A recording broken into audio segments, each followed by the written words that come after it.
पाकिस्तान अमन की बात कर रहा है और पूरी दुनिया जो है वो पाकिस्तान की आवाज़ में आवाज़ मिला रही है, लेकिन भारत को जंगी जुनून चढ़ा हुआ है, बल्कि मोदी को जो है वो जंगी जुनून चढ़ा हुआ है जिससे वो बाज नहीं आ रहा। लेकिन हमने भी अब्दाली और अल फतह के जो है वो सर किए हैं, तजर्बे किए हैं, और उसका जो नाम रखा गया है वो इंडस लॉन्च रखा गया है। यानी इसका ये मतलब हुआ कि अगर भारत जिसारत करेगा या हमारा पानी रोकेगा तो फिर दिल्ली भी निशाने पर है और मकबूजा कश्मीर में उनके जो डैम्स हैं वो भी निशाने पर हैं। इस पर शायद साहब किसी को कोई शक नहीं होना चाहिए।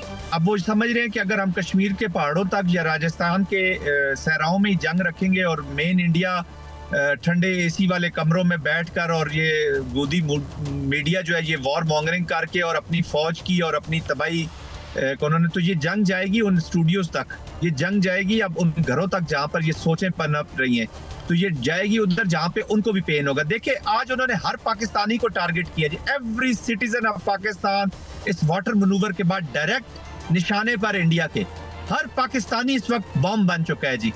और वो पाकिस्तानी देखे ना, मेरा पानी कोई रोके, मेरी माँ बहनों की इज्जत कोई के ऊपर कोई हाथ डालेगा तो मैं तो नहीं बैठूंगा, आप भी नहीं बैठेंगे यकीनी तौर पे। तो आपने फैसला कर लें कि आपने प्यासा मरना है या लड़के मरना है, तो फिर ये खून इसलिए कहते हैं ना कि इंडस में या तो हमारा पानी आएगा या तुम लोग का खून आएगा। तो अब enough is enough, we have taken so much nonsense of this country कि इसमें हमने अपनी सारी चीजें नुकसान ही नुकसान कर लिया जी हमने, विच इज नॉट एक्सेप्टेबल जी। जनरल साहब ये फरमाइए। लेकिन काज साहब मैं आपसे बात करूंगा, फिर मैं जनरल साहब से भी हम बात करते हैं कि ये जो राजनाथ है ये तो इस तरह के बयानात दे रहा है कि वो अपनी जो अवाम है उनको वहाँ जंग पर जो है वो उकसा रहा है और वहाँ पर जो है बाकायदा वुज़रा जो है वो जंग पर उकसा रहे हैं।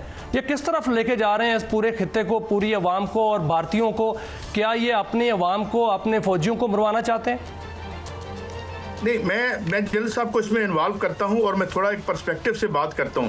जनरल साहब जिस तरह से लाफिंग स्टॉक बना हुआ है ये मीडिया, यानी जिस तरह नॉनसेंसिकल ये गुफ्तगू कर रहे हैं, मेरा मसला ये है कि देखें जनरल साहब आपके साथ तक एग्री करते हैं इस बात से कि अगर आतंकवाद ना हो इंडिया में, दहशतगर्दी ना हो, एक्सट्रीमिज्म ना हो, वहाँ पे मजहबी मुनाफरत ना हो, तो फिर तो बीजेपी भी नहीं रहेगी।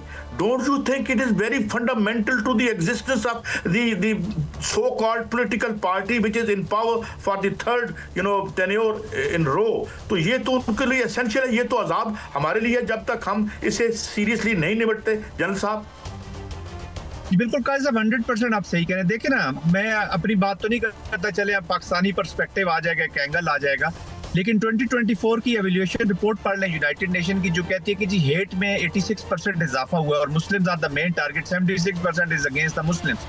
तो ये उनकी रिपोर्ट है। इसका मतलब है कि आपने बिल्कुल सही कहा है।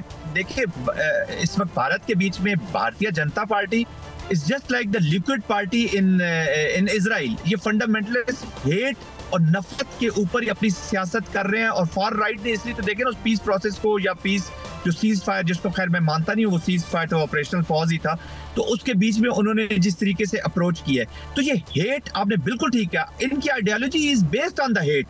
महाभारत जो है वो इनको पढ़ा लिखा तबका भी जो बीजेपी के अंदर या इनकी ये जो आप देख रहे हैं आरएसएस की जो मेंटेलिटी है, उसमें पीएचडीज, डॉक्टर्स, वो लोग भी इसी का शिकार हो जाते हैं। और ये अपने बच्चों को आप इसी हेट पे लाएंगे। और आपने 100% कहा कि ये वो पॉलिटिकल जो है ना जी, वो लीवरेज लेना चाहते हैं। इनके वो एक शायर है ना, राहत इंदौरी साहब, वो कहा करते थे सरहदों पर बहुत तनाव है क्या, जरा पता करो कोई चुनाव है क्या। तो अब तो ये उनके अपने लोग समझते हैं। अब कांग्रेस उसमें प्रेशर में आ रही है, क्योंकि कांग्रेस अभी देखे ना, एक और चीज आप मुझे बताइए, 545 if I am not wrong seats हैं जिनकी लोकसभा में, 21 मुसलमान हैं, नन इज फ्रॉम बीजेपी। 17% मुसलमान रहते हैं और ये 4% लेस देन 5% इनकी नुमाइंदगी बन रही है। कोई मुसलमान पार्लियामेंटेरियन नहीं है। कांग्रेस के 5 हैं, समाजवादी पार्टी के हैं, नेशनल कॉन्फ्रेंस के हैं, अवैसी साहब इंडिपेंडेंट है, और 2 इस तरह यूनियन जो मुस्लिम पार्टीज है उसकी करके टोटल 21 के 24 के करीब इनके पार्लियामेंटेरियन है मुसलमान। तो ये तो रिप्रेजेंटेशन है मुसलमानों की, इसलिए कि वो पूरी सियासत को उन्होंने उसको हाईजैक कर लिया है। और आइडियोलॉजी इज हेट, और महाभारत, और ये रीजनल पावर्स को भी चाहिए, रीजनल बाकी कंट्रीज को चाहिए कि ये पाकिस्तान पे सिलसिला रुकने वाला नहीं है। ऑलरेडी बांग्लादेश में उनकी पॉलिसी फेल हो चुकी है, रीजन में पॉलिसीज फेल हो रही है, चाइना पिवटिंग हो रही है। तो I think this is the time कि इस माइंडसेट को for the greater regional piece and बिल्कुल ठीक है जनरल साहब, जो मोदी साहब हैं उन्होंने तो अपने आप को तनहा कर लिया है, पूरे भारत को तनहा कर लिया है, पूरी दुनिया उनके साथ नहीं है, उनका चूरन नहीं बिका। लेकिन मैं ये चाहूंगा कि एनालिसिस कीजिएगा कि पाक फिजाइया उसने तो बर्तरी हासिल कर ली, बर्री फौज ने भी बर्तरी हासिल कर ली, कल बहरी फौज ने जो पाक बहरिया है उसने भी बर्तरी हासिल कर ली। वहां पर दुश्मन का जहाज जो है वो सर्वेलेंस कर रहा था, बल्कि वो जासूसी करने की गर्ज में वहां पर था, तो उसको भी जो रडार पर ले लिया गया और ये पैगाम दे दिया गया कि अगर जिसारत की तो उनकी आप दोजें और उनके जो बहरी बेड़े हैं वो हमारे निशाने पर हैं। आप क्या समझते हैं कि हमारी पाक बहरिया जो है वो हरदम तैयार है वहां पर, अगर वहां जिसारत हुई तो कैसा जवाब मिलेगा? यहाँ पाकिस्तान की बहरी बरी और तीनों अफवाज जो है अल्हम्दुलिल्लाह अल्हम्दुलिल्लाह, और सबसे बड़ी बात यह कि जी पाकिस्तान की अवाम बिल्कुल मेंटली तैयार हो गया जी, वो खड़े हो गए अपनी आर्म्ड फोर्सेस के पीछे।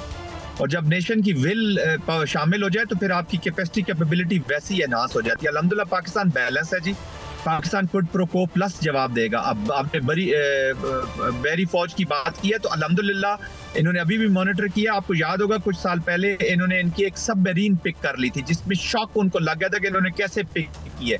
उस वक्त भी ये पुलवामा के बाद जी और उन दिनों में, तो जब वो पिक हो गई जाती है तो इसका मतलब है कि यू आर वल्नरेबल, और बहुत वल्नरेबल रहे हैं। और अल्हम्दुलिल्लाह कोई ऐसी बात नहीं है कि हमारी एक फोर्स कम है या दूसरी, और फोर्स से ज्यादा जब नेशन तैयार हो जाती है ना मियां शाहिद साहब, तो फिर हमने जंगें लड़ी हुई हैं जी। हमें एग्जैक्ट पता है कि जब आपको सपोर्ट आ जाती है आपकी आवाम की तो फिर देयर इज नो स्टॉपिंग।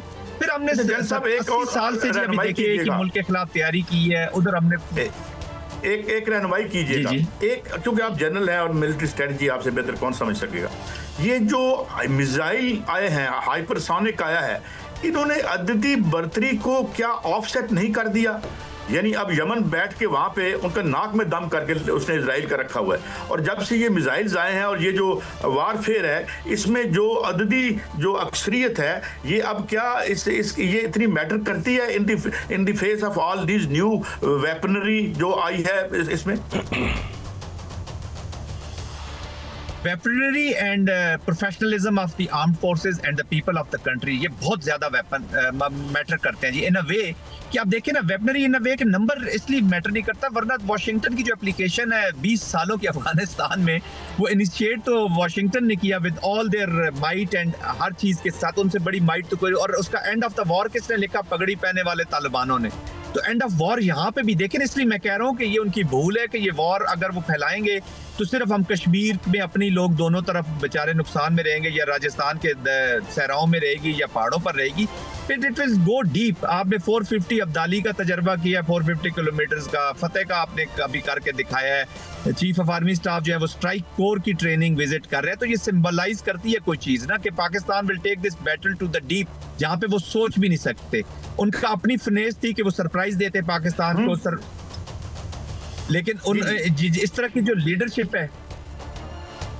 जन साहब, it is always a great pleasure to have you on the show.